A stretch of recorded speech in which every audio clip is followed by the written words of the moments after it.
Opening, the heart of Graybrook. The film begins in the quiet, economically struggling town of Graybrook, where factories have shut down and hope feels scarce. Aisha Monroe, a passionate choir teacher, runs a youth music program in an underfunded public school. Her students, each carrying silent burdens, find solace through singing together. Aisha believes that if they can find harmony in music, they can find harmony in life. But the world around them isn't listening. A tragic note one of Aisha's most gifted students, Devin, a kind-hearted teen with dreams of becoming a producer, is killed in an alleged police confrontation. The town erupts in grief and confusion, but officials label it an unfortunate misunderstanding. Devin's mother's cries echo through the church during his funeral.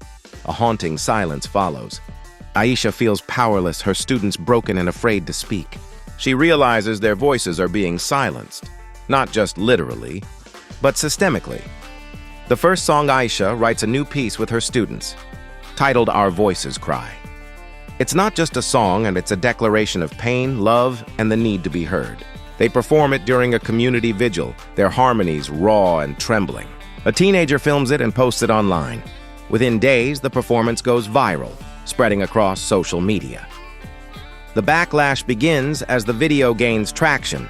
Local authorities claim the song promotes division. The school board warns Aisha to stick to the curriculum.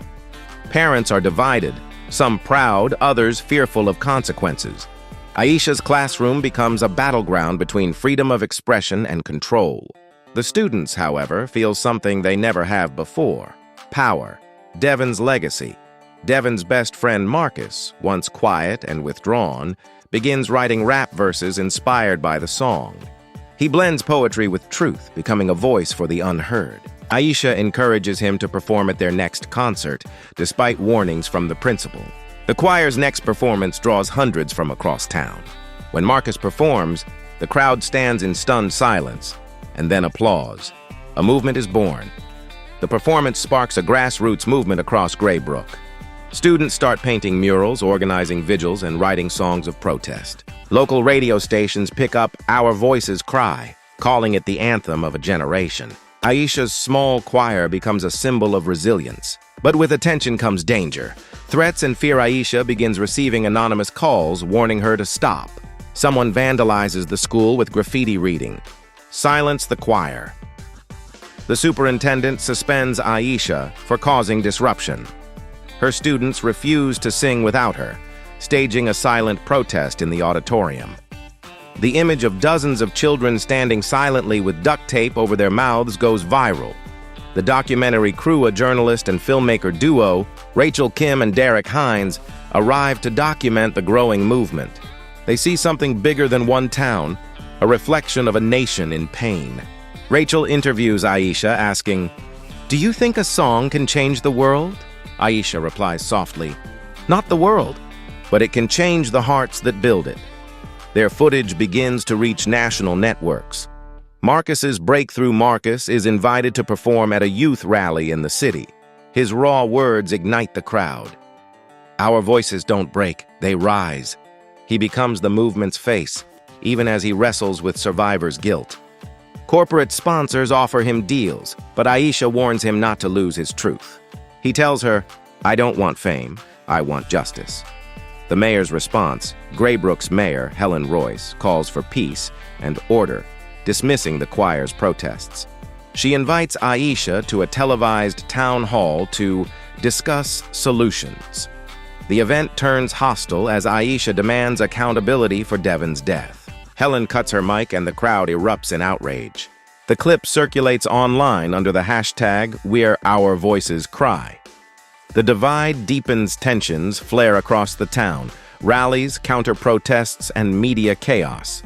Police patrol the streets and curfews are announced. Aisha's students face bullying and threats.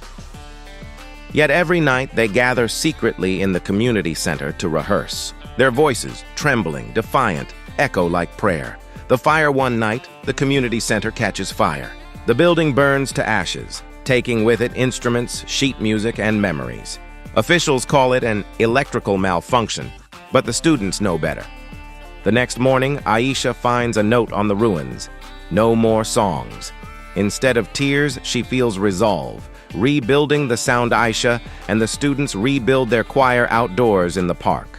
Neighbors bring instruments, chairs, and microphones. Musicians from nearby cities volunteer to help. The media arrives again. This time, the choir sings amid ashes.